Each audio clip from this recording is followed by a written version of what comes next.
So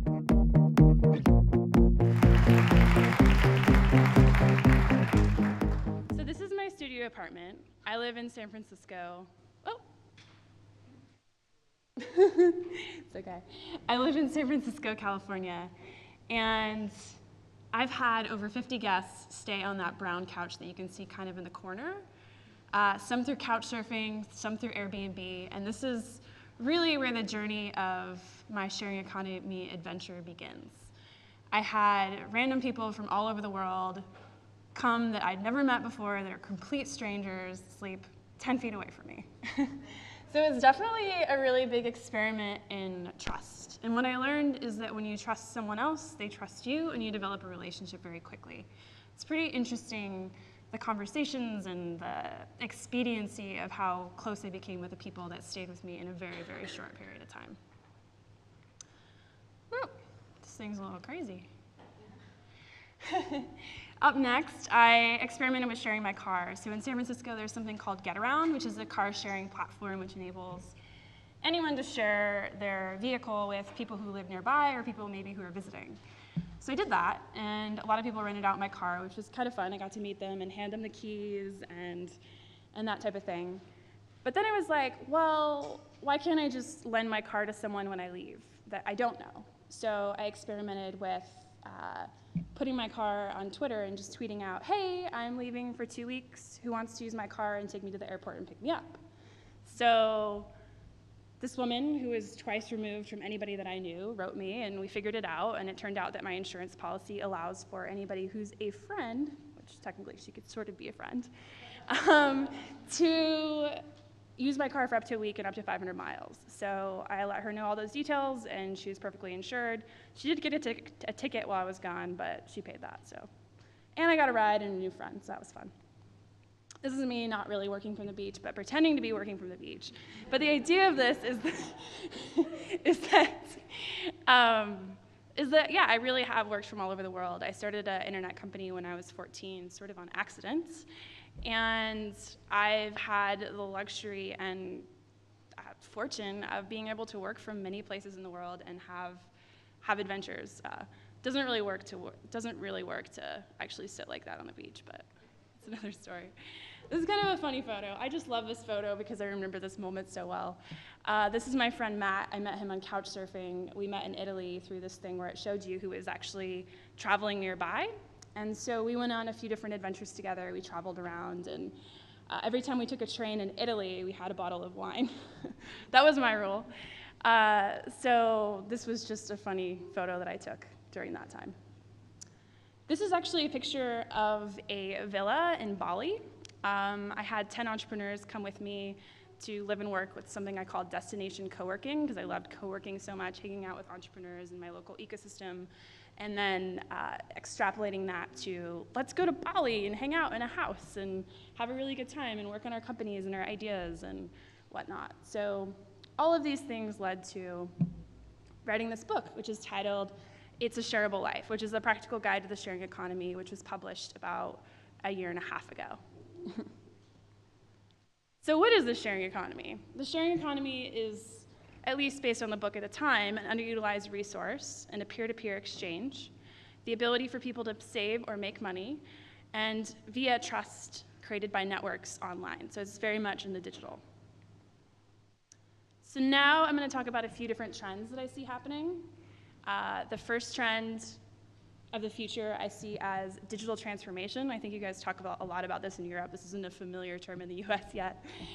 So basically the idea of digitized information moving to assets and possessions.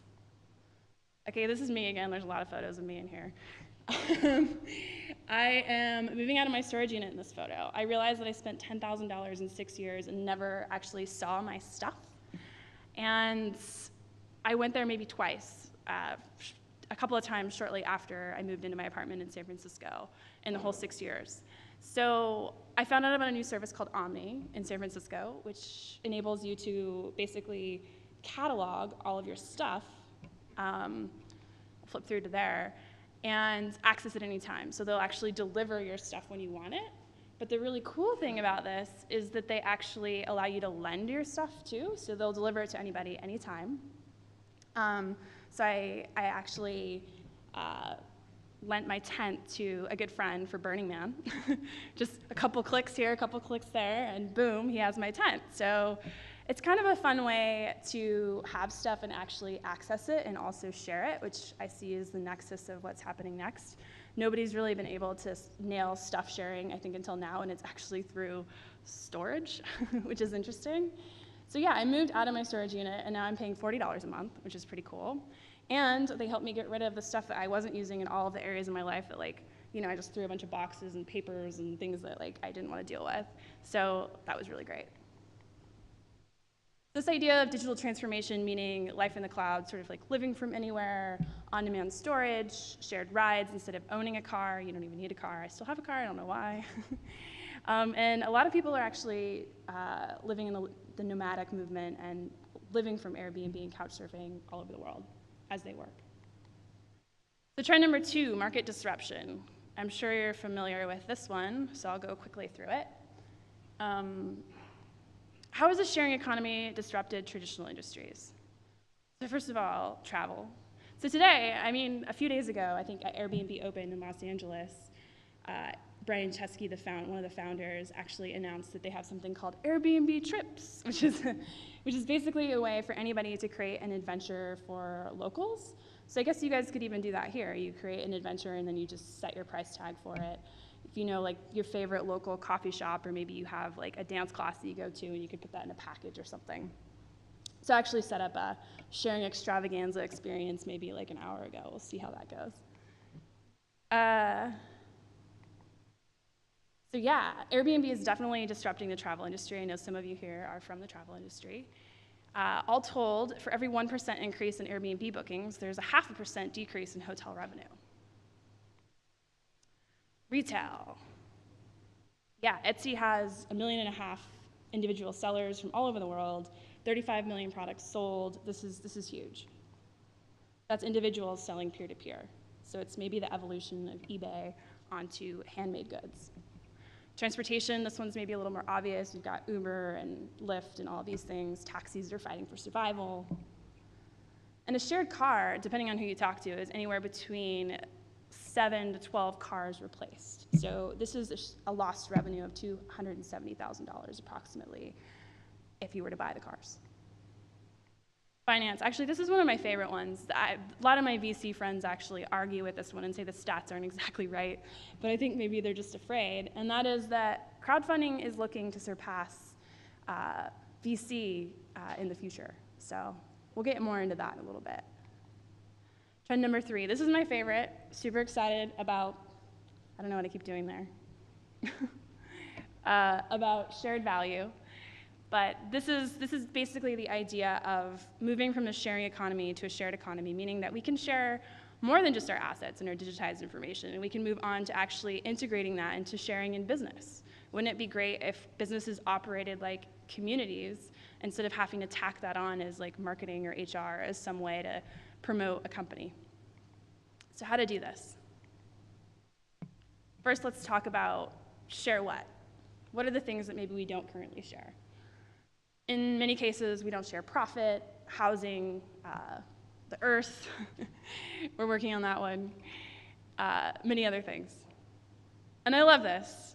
I just threw this in there because it definitely represents me and my sort of hippie personality, digi-hippie personality. But it's basically this idea of the earth being a living being and that we need to take care of that. And I love this idea, too, that, like, okay, we're all on this rocket ship of this planet, and none of us actually own anything. That's just sort of a made-up concept, right? So what is the great power shift? I see it as from the few to the many, and I see this is happening through the crowd. I don't think we've seen the day of the crowd yet. I think we're still very much in that intersection. So I think there's a great opportunity here. And the internet is still only half the world, basically, maybe a little bit less than half. I love this quote. Maybe you've heard it before. The future is already here. It's just not evenly distributed yet. It's by William Gibson, 2003 in The Economist. So people are already sharing. We've seen this. People are sharing cars. There's the DIY bio movement. There's the maker movement, maker spaces, co-working, etc. So the next evolution, as I see it, is value sharing. So what are some examples? This is where it gets to the nuts and bolts. Platform cooperatives. So this is a way to actually create a cooperative in the digital environment. So it's like, say, your users, your members, your employees, whoever it is that's actually creating the value could actually own the company and share in that governance. So what are some examples of this in the sharing economy that we can kind of build off of? Well, Uber doesn't own any cars, and nor do they actually pay any employees. Yet, they're said to be worth up to $100 billion. Airbnb is one of the biggest real estate companies in the world, and yet they don't own any property. So basically what we're saying here is that these companies are building the network, and they're profiting off of the network, but the network is actually the thing that has the value. So if the network is the thing that has the value, if the community, let's say, is the thing that has the value, the people are the thing that have the value, how do we evenly distribute that? Or how do we distribute that in a meaningful way? So what is a platform cooperative? With a typical company, profit is the goal.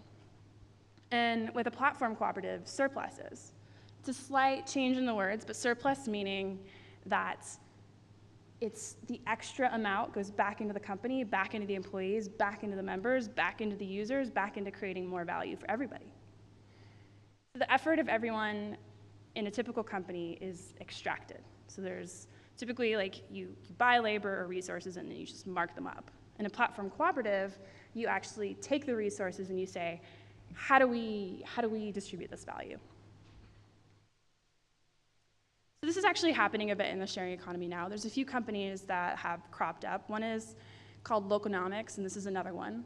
This one is looking to disrupt Uber by actually creating a shared value model, a digital cooperative version of that. There's a few of those now in different places in the world, and I would encourage any of you to experiment with that. There's also Loconomics, which is a replacement for TaskRabbit, which actually distributes more of that, more revenue back to the people that are actually doing tasks. So yeah, like I'm saying, like this is the idea of building community in from the ground up, weaving it into like everything that you do. Another example, Stocksy. So this was actually created by the founders of iStockPhoto, which is one of the very first stock photo sites. Not the sexiest thing in the world, but they sold their company and then decided to create a platform cooperative, which is called Stocksy. So what do they do differently? Well, they allow their photographers to have say-so in the governance of their platform in the areas that they deem necessary, and they also give the photographers more money for each photo that they actually sell on the site. And they have ownership stake in the company. This is Fairmundo. It's started by Felix Weth out of Germany, and it's kind of a copycat of eBay. It's a platform cooperative as well. They sell a lot of eco-friendly products and whatnot, and they say one user, one vote. They allow their members, their actual customers, to take ownership claim in the company. So you can buy in for as little as €3, I believe. And they actually do this really cool thing where they have open banking. They showed it to me once, where it's like you can see what they're spending in their company, which is pretty radical financial transparency. So if you want to know more about platform cooperatives, I highly urge that you go to platformcoop.net. There's a ton of videos on that website, and they'll tell you all about what's happening with this. This is starting to be like a grassroots sort of revolution of sorts. Yeah, definitely check out the videos. They just had a new conference based on that subject. So what else? So investing hasn't ever captured my attention until crowd investing has come along. And as of May of this year, at least in the US, it's now legal for anybody to invest in a startup.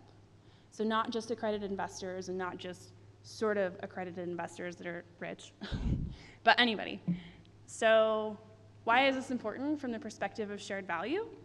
Well, companies like Peerby, which is out of Amsterdam, raised their second round of funding, 80% of it from their users. So they actually took their users that are really excited about their stuff sharing platform and turned them into not only customers, but owners of their company. So the investors are already invested and they're continuing to be invested through another vehicle. This is Republic, and not a lot of people know about it yet, but it's a crowd equity investing platform that's actually a spin-off and funded by AngelList. So AngelList was supposed to be democratizing investments, But this is like a step further. This is allowing anyone to invest $10 or more in a startup. And one of the biggest crowdfunding platforms in the world, Indiegogo, is also doing the same. What are other examples that point to a future of shared value? Yeah, let's take a step back. Facebook, right? I love this quote. Our personal data is not unlike labor. You don't lose anything by giving it away. But if you don't give anything back, you're not receiving what you deserve. Information, as he points out, is inherently valuable. When billions of people hand over their data to just a few companies, the effect is a giant wealth transfer from the many to the few. So if you take this idea of shared value, you could apply it to almost any concept. And this isn't crazy talk. Reddit actually did a funding round and said we're going to give 10% of the $50 million funding round to their community users. But for whatever reason, that didn't actually happen, I think, because creating a shared value platform is still emergent, and the hybrid platforms are still taking shape. This is cool. This is actually, Massly was started by Casey Fenton, who is one of the original co-founders of Couchsurfing. Couchsurfing had all kinds of issues over time with fundraising and VC money and all kinds of things I don't really want to get into. But one of the things that he noticed in Couchsurfing is that they had this massive volunteer force. And what he wanted to do with that was actually compensate them in the form of value in the company, like give them ownership stake in the company for providing the value that they were providing with their time and effort and resources. So Massly actually enables companies to do this. You could do this with ambassadors, you could do this with employees, you could do this with volunteers, et cetera. This is sort of a marketing ploy, but this is T-Mobile actually gave a single stock to each customer of theirs, and each customer of theirs, it referred a new customer. And this happened just recently. All right, so to wrap up, what are the values, or what are the principles, rather, of value sharing? I would say it's shared ownership over access. And why is that important? Because, well, if we have a future of robotics and AI, if you ask the question of who owns the machine in the future, we definitely need to be sharing value in that. Unity over extreme wealth, as I mentioned earlier, surplus over profit, replicability over scalability. So the great thing about a platform cooperative, for example, is that you want to create something that's replicable so that it can be replicated in any individual market on a localized basis. So you could actually create a federation of cooperatives that are all interconnected like an ecosystem, but that don't have to be top-down in a hierarchical structure. So that leads into local over global. You can do lots of local all over the place. And community over individualism. Community definitely at the forefront of your business and woven into every aspect of it. That's me. Thanks.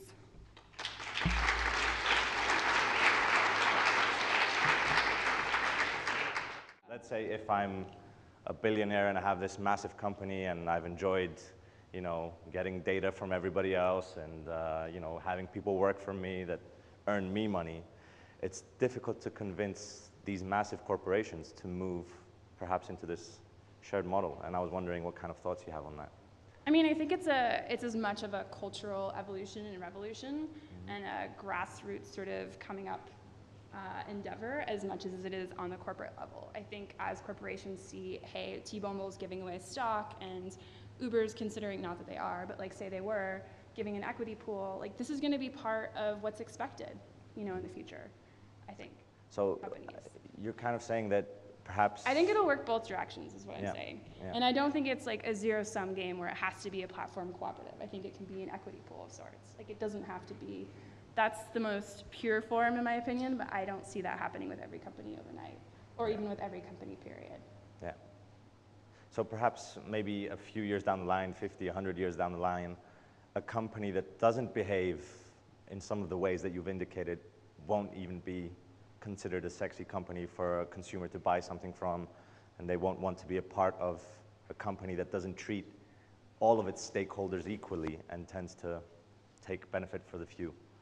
Yeah, I mean, I would say that it's definitely about equality, but it's also just about value distribution, which you could do any way that you want. Like, it's not like every person in the company is going to be paid exactly equally or receive an equal share, for example. Maybe you have like super users that use it a lot more and are benefiting more for the company, so they actually get more share. right? So you can set it up however you want. Like, it's not just one way. Does that make sense? Yeah. Well, to me, I don't know if it makes sense to the rest of the crowd. Any follow-up questions by anyone? Hi, Chelsea. Hi. We met in Strasbourg last We May. did. Yeah. We were participating in the European Youth event with the Cypriot and Presling, and that's where I met Chelsea. On that panel discussion, you were discussing with the other panelists about the regulation of companies like Uber, Airbnb. Would like to share your thoughts on that with our audience. Yeah, I mean, that's one of the reasons I'm so passionate about value sharing, is that the sharing economy, at least in San Francisco, has turned into labor exploitation and paying people below minimum wage and taking advantage of resources of people that are underemployed or unemployed. And I don't like that. So I think that we need to move on from just, at least in the US, we consider everybody who does that kind of thing, for the most part, an independent contractor, which means that they pay their own taxes, they're in charge of their own health care, they have to take care of everything essentially for themselves, and the employer doesn't have any responsibility over them, even though they technically are an employer of sorts, because they're actually saying, like, here's where to drive, here's where to pick people up, and here's they're definitely telling people what to do and how to do it, and that's part of what being an independent contractor actually means, being an employee means, is that somebody's actually telling you what to do and how to do it. And they do that, a lot of these companies. So I do think that we need to find a middle ground between an independent contractor and an employee. Like, we need to find like a gig worker status or something that works for people. But what I love about this platform cooperativism model is that none of that is an issue, because it's already built in. You're a community, and the people that are actually driving, hosting, etc., are the people that are helping to make those decisions, and everything's interwoven, like I said. So I love it. Does that answer your question? Okay. Okay. Thank you very much, Chelsea.